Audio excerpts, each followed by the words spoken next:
ইন্দোনেশিয়ার কারেন্সি, লাখ লাখ টাকা নিয়ে আপনি ঘুরবেন। অনেকবার আমি এই দেশে বিলিয়নিয়ার হয়েছি এই গত কয়েকদিনে।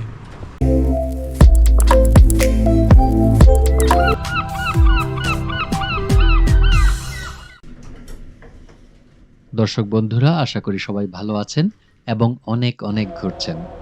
তো আমরা কিছুক্ষণ আগে এই হোটেলে এসে উঠেছি। কাতামারান রিসোর্ট যেটা, ওটা আমরা ২ রাত্র থেকে ছেড়ে দিয়েছি। আমাদের রিল্যাক্সের দরকার ছিল, রিল্যাক্স হলো। তো এই হোটেল থেকে আমরা আমাদের অ্যাক্টিভিটির জন্য বেরিয়ে যাব কিছুক্ষণের মধ্যে। তো চলুন হোটেলটা একটু ঘুরে ফিরে দেখা যাক এবং আমাদের পরবর্তী যে গন্তব্য এটা নিয়ে কথা বলা যাক। কাতামারান ছিল শহরের বাইরে, জাভা সমুদ্রের স্যাঙ্গেকি সৈকতের পাশেই ছিল কাতামারান রিসোর্টটা। আর এই অ্যাস্টোরিয়া হোটেল হচ্ছে আপনার মোটামুটি লোমবকের সেন্ট্রাল পয়েন্টে। তো এখান থেকে যোগাযোগের অনেক সুবিধা। আমরা অ্যাক্টিভিটি করব এখন থেকে এই হোটেলে থেকে। তো কাজে আমাদের যোগাযোগের ব্যাপারটা একটু ভাবতে হয়েছিল, এই কারণে আমরা এই হোটেলে এসেছি। আরেকটা বার আছে পুলে।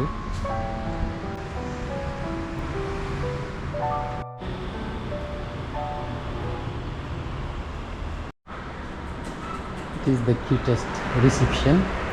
Hello. And the tradition.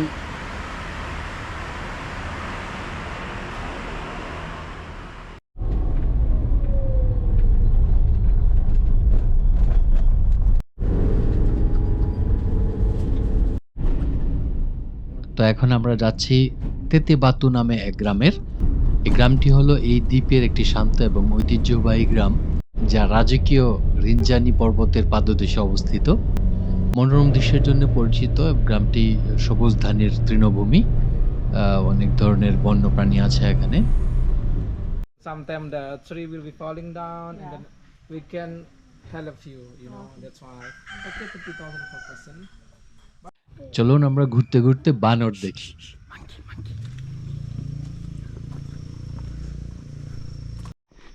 এই জঙ্গলের নাম হচ্ছে তেতেবাতু। অদূরেই আছে আপনার রাঞ্জিনি ভলকানো, এটার পাদদেশ এটা। এখানে অনেক ধরনের প্রজাতির বানর পাওয়া যায়। তো আমরা রওনা দিয়েছি, দেখা যাক পাওয়া যায় কিনা বানর,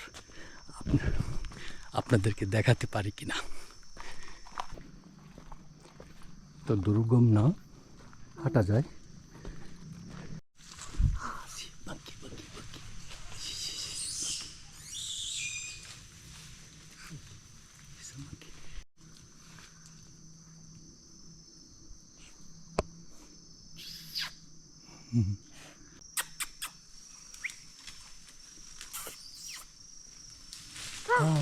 Wow. See, big.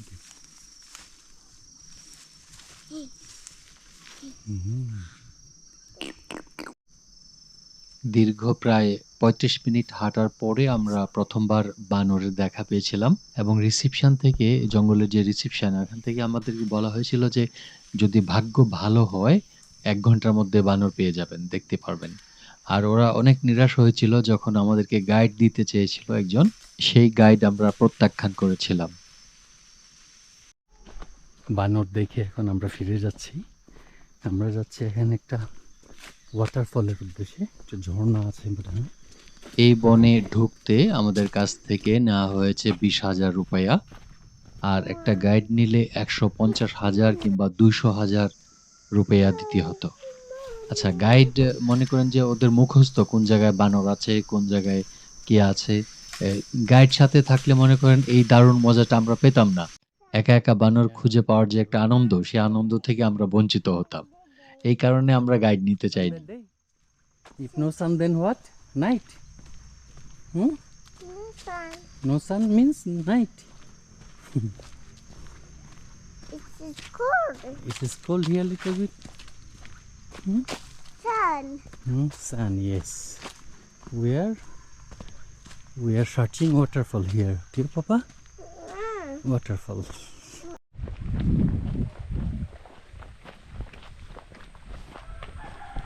আমি হইলাম বাংলাদেশের মানুষ, ১ ঘন্টা ট্রাভেল করে এখানে ধান ক্ষেত দেখতে আসছি।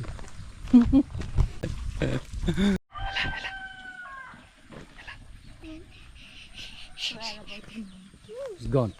কিছুক্ষণ আগে বানর, তারপরে প্রজাপতি আর কয়েকটা পাখি, আর এখন এই মোরগ মুরগির ডাক শুনে আমার মেয়ে খুব এক্সাইটেড।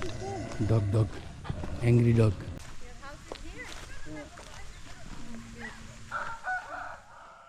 এখানে যানবাহন চলে না, ধুলোবালির কোনো কারবার নেই, তারপরে থেমে থেমে বৃষ্টি হচ্ছে। এই কারণেই অনেক পরিষ্কার সবুজ, গাঢ় সবুজ।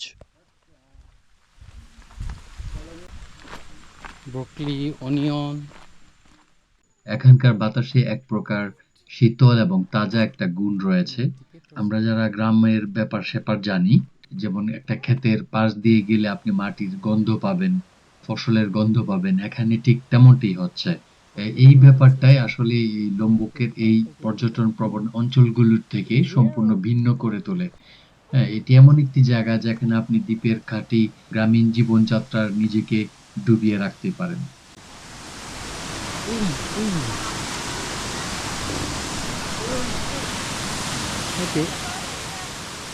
অনেকক্ষণ খাড়ার নিচে নামতে হয়েছে বাচ্চা নিয়ে, অনেক কসরত করতে হয়েছে, কিন্তু খুব হতাশ হতে হয়েছে এই ছোট্ট একটা ঝর্ণা দেখে।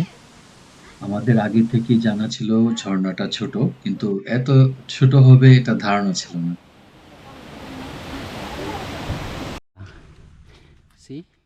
বাংলাদেশি ভাইয়েরা এটা চিনে থাকতে পারেন, এটা হচ্ছে সহজ পাতা। বিভিন্ন ভর্তা, বড়ই ভর্তা, আম ভর্তা, তারপরে আরো অন্যান্য অনেক ভর্তাতে এই পাতাটা ব্যবহার করা হতো। Mummy chicken angry, you go baby, mummy chicken angry. Yes, এটা হচ্ছে লজ্জাবতী, ধরলে শুয়ে পড়ে, লজ্জায় নিয়ে পড়ে। অনেক দিন পরে। এগুলি আমাদের শৈশবের বিষয় ছিল, এক সময় ছোট সময় বিষয় ছিল। বনে বাজারে ঘুরতাম আর এগুলি করতাম। এইগুলি হচ্ছে ভাতের চিপস। হ্যাঁ, ভাতের chips.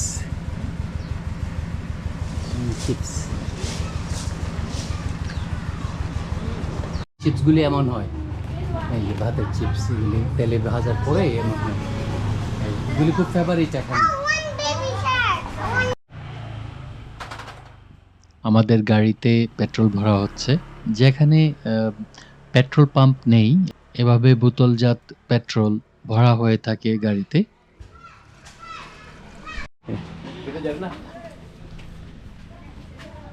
You are the owner of this shop. Hotel থেকে বেরোবার পর এখন পর্যন্ত কতবার যে বৃষ্টি হয় করেও হলো না, আবার কতবার যে রৌদ্র উঠলো, কতবার যে মেঘে অন্ধকার কালো হয়ে গেল, তার কোনো ইয়ত্তা নেই, হিসাব নেই। এখানকার আবহাওয়া আসলে এমনই, কোনো ভরসা নেই। এখনো যে বৃষ্টি হয়নি, এটাই মনে করেন যে অনেক চান্স।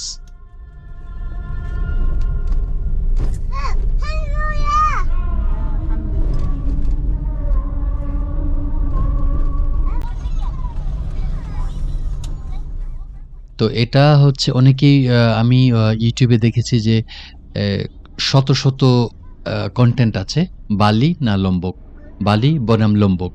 হ্যাঁ, তো হতেই পারে, এটা মনে করেন যে এক একটা জায়গার এক একটা বৈশিষ্ট্য। যেমন বালি এটা মুসলিম অধ্যুষিত না, কিন্তু লোমবক মুসলিম অধ্যুষিত, কাজে সেহেতু একটা পার্থক্য ওখানেই হয়ে যাবে। যেমন বালিতে যেমন প্রচুর ভিড় হয়, তারপরে বিশ্বজোড়া খ্যাতি, আবার লোমবকে মনে করেন যে কম ভিড়, শান্ত পরিবেশ। তারপরে ওখানে আছে যেমন বালিতে যেমন আছে ধানক্ষেত, মন্দির, জলপ্রপাত, সৈকত। তারপরে লোমবকে আছে যেমন যে অরিজিনাল যে ন্যাচারাল সৈকত, তারপরে আগ্নেয়গিরি, তারপরে 3টা গিলি দ্বীপ, আমরা যাব কালকে।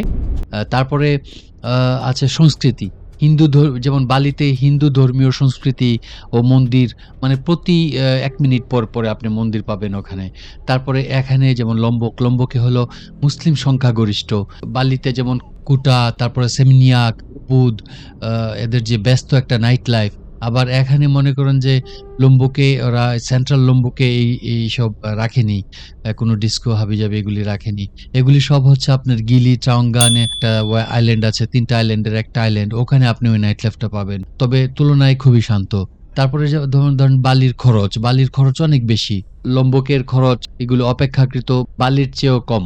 তো এইগুলি হচ্ছে আমার অবজারভেশন, আমি যা দেখলাম আর। মানে এই লোম্বক দ্বীপে একটা জিনিস আমার চোখে পড়েছে যে ওরা ধরেন প্রয়োজনের অতিরিক্ত কিছুই করতে চায় না। যেমন ওদের ভিতরে কোনো প্রতিযোগিতা নেই যে মিলিয়নিয়ার হতে হবে।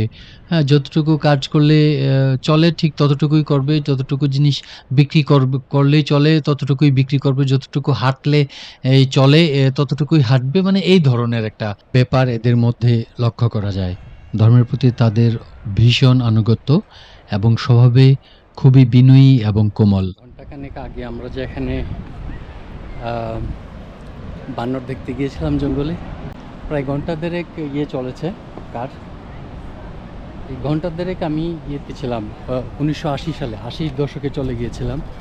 মনে হচ্ছিল যে আমি টাইম মেশিনে চলে গেছি। আমার শৈশব কেটেছে এইসব সবুজের মধ্যে, ধান ক্ষেত, কৃষ্ণচূড়া, তারপরে বিভিন্ন ধরনের তরকারি, হাবিজাবি সহ শাকসবজির ক্ষেত, এইসবে। You are fine, friend.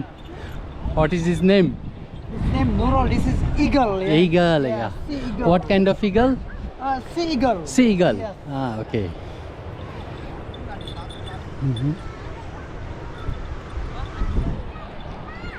Oh,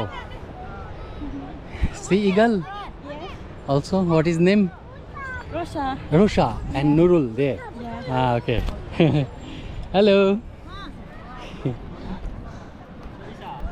ওকে, এখানে আরেকটা ইগল। ইগল ওরা হাত থেকে। ওকে, ইট ইজ পানারোমিক হিয়ার। এখানে পানারোমিক পাওয়া যায়। রৌদ্রটাই তো, রৌদ্র থাকলে মনে করেন যে চমৎকার একটা। এই জায়গাটা লোম্বক দ্বীপের দক্ষিণে অবস্থিত। আর এটা বালির গোটা জায়গার নামের সাথে মিলে গেলেও আসলে একদম আলাদা। এখানে ভিড় কম, অনেকটাই শান্ত এবং প্রকৃতির আসল রূপ টের পাওয়া যায়। খুবই উৎসবমুখর একটা পরিবেশ এখানে। যেহেতু এখানে সংখ্যাধিক্য হচ্ছে মুসলিম কমিউনিটি, সেহেতু মনে করেন যে এখানকার মূল যে এন্টারটেইনমেন্ট এগুলি এই নেচারের সাথেই সম্পর্কযুক্ত। আপনি বিচে যান, আপনি একটা জঙ্গলে ঘুরে বেড়ান, আপনি পাহাড়ে চড়েন, হ্যাঁ, এই আর কি। তো সেই তুলনায় এখানে দেখেন আপনারা, এখানে ফ্যামিলি সহ চলে এসছে, বাচ্চা কাচ্চা সবাই ঘোরাফেরা করছে খোলা হাওয়ায়। কত স্বাস্থ্যকর একটা পরিবেশ এখানে। মনে রাখার মতো এখানে আশেপাশেই 3টা সুন্দর সুন্দর বিচ আছে। যেমন একটা হচ্ছে তানজুং আন, একটা হচ্ছে সেলং বেলানাক, আর একটা হচ্ছে মাউন। এগুলি সব পাশাপাশি, অল্প দূরত্বে এগুলি ঘুরে দেখা যায়, এগুলি প্রফিট করা যায়। এই জায়গাটা আসলে বিকেলের দিকে গেলেই ভিউ সবচেয়ে সুন্দর লাগে, যদি রৌদ্র থাকে। হ্যাঁ, এখানে ওই বালির মতো এত ভিড় নেই। তাই যারা শান্তপ্রিয় ভ্রমণ পছন্দ করেন তাদের জন্য এটা খুবই পারফেক্ট একটা জায়গা। এখান থেকে আপনি সূর্যোদয় এবং সূর্যাস্ত দুটোই এখানে চমৎকার দেখা যায়।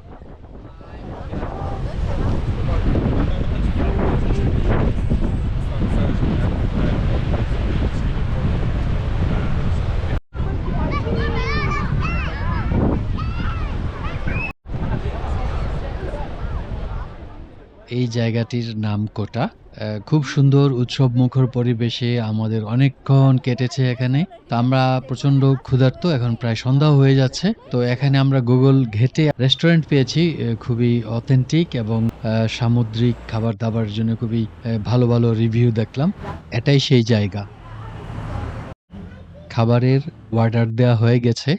খাবার আসার আগ পর্যন্ত সময়টুকু কাটানোর জন্যে আমি রেস্টুরেন্টের পাশেই এদিক সেদিক ঘোরাফেরা করছি।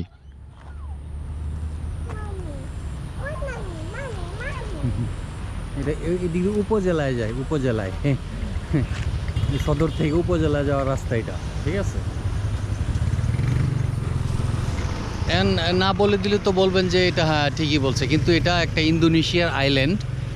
হ্যাঁ, লোম্বক আইল্যান্ড, লোম্বক আইল্যান্ড। হ্যাঁ, তো গত 3 দিন ধরে আমি এখানে আছি। 3 দিন আমি এই দ্বীপ চষে বেরিয়েছি, ঠিক আছে। তো এই চষে বেরোনোর সময় আমার একটা জিনিস মনে হয়েছে বারবার, যে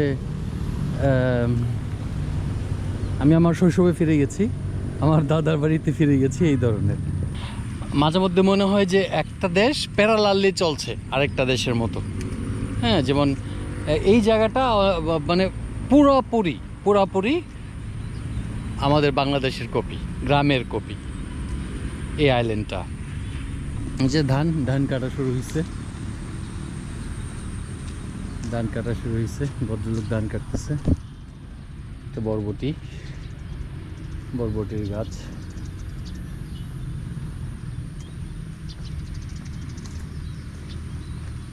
ঝর্ণা থেকে পানি যাচ্ছে, ইরিগেশনের কোনো সমস্যা নেই, প্রচুর পানি, ট্রপিক্যাল কান্ট্রি তো। আর বৃষ্টি হবেই হবে। এটা একটা টঙের মতো, এখানে সারাদিন ওরা থাকে, কথা বলে, খাওয়া দাওয়া করে, ঘুমায়, কাজ করে। পর্যটকদেরকে ধান ক্ষেত দেখানোর জন্যও একটা ইয়ে আছে আপনার, ওই ট্যুরিজম আছে। হ্যাঁ, ওই যে টেরাস ধান ক্ষেত, আমরা যাব ওখানে। ওটা অবুদ নাম জায়গাটার। আমরা শেষ কয়েকটা দিন ওখানে থাকবো চিন্তা করেছি, তখন দেখতে পারবেন ওই টেরাস, মানে ওই ধাপে ধাপে যে পাহাড়ের গা ঘেঁষে কিংবা উঁচু নিচু জায়গায় মানে ওই লেভেল পরিমাণ করে আপনার ওই ধান ক্ষেত করা হয়। এইগুলির জন্যে ওরা পর্যটনের ব্যবস্থা করেছে, এবং মানুষজন দেখেও, ওই সাদা চামড়ারা দেখে অবাক, হ্যাঁ ধান এইভাবে। হ্যাঁ, তা আমি ধান ক্ষেত দেখে আমি পয়সা দিব, এই যে কলার। তা এখন মানে আমরা আজকে আবার করছি ওই এই যে ট্রপিক্যাল কান্ট্রির পোকা দেখেন, আমরা দেখছি না বাংলাদেশে এগুলি দেখছি, তো যে বাংলাদেশে এগুলি দেখছি না, ওই যে টোকা দিলে গোল হয়ে যায়। হ্যাঁ, টোকা দিলে গোল হয়ে যায়, দেখছেন? এগুলি দেখে আমরা বড় হয়েছি। হ্যাঁ, এগুলি দেখে আমরা বড় হয়েছি, এগুলি নিয়ে খেলছি, অনেক কিছু করছি। এগুলি খাবার অর্ডার দেওয়া হয়েছে 45 মিনিটস অলরেডি, এখনও খাবার আসে নাই। মধ্যেখানে আমি দেখলাম যে ওই লোক দৌড়ে গেছে বাজারে কিছু কেনাকাটা করতে। অথেন্টিক। এটা হচ্ছে মিক্স সি ফুড মাওয়া, এটার সাথে রাইস আলাদা নেওয়া হয়ে গেছে। এটা দুইজনের রুমে।